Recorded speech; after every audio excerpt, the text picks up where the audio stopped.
Just when we thought the franchise couldn't get any more outrageous, now we've got giant military subs and guys pushing fire and moving torpedoes with their bare hands. Yeah.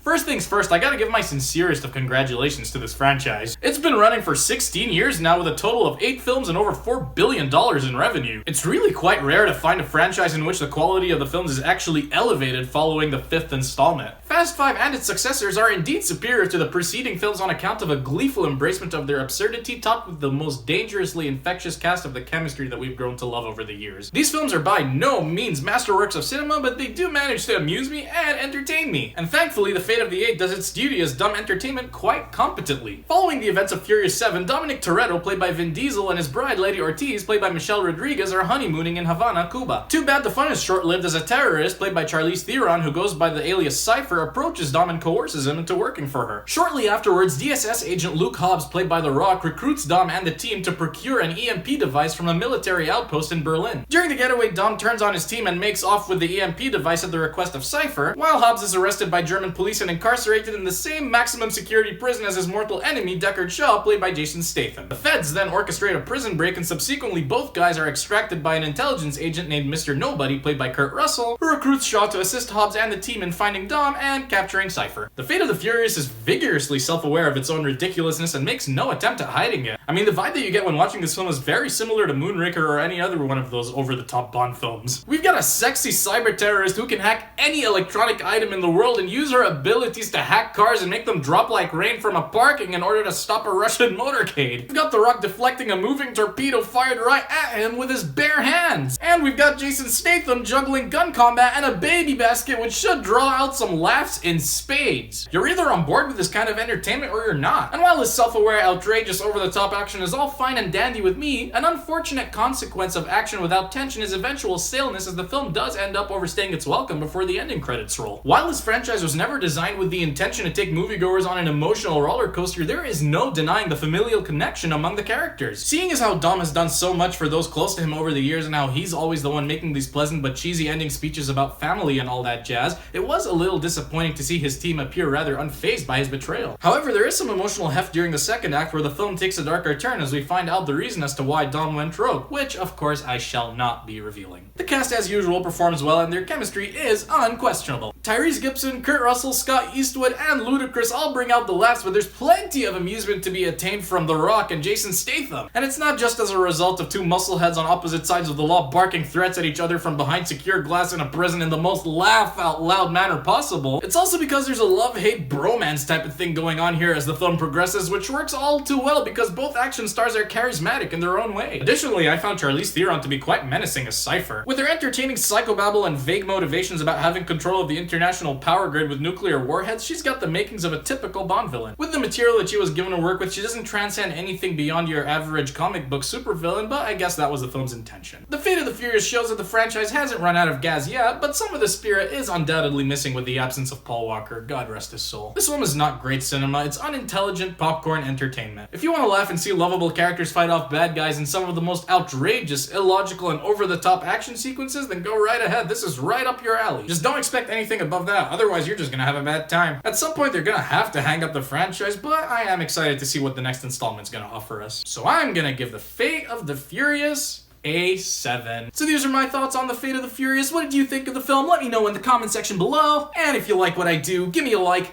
hit that big subscribe button, stay tuned, and I will see you on the next one.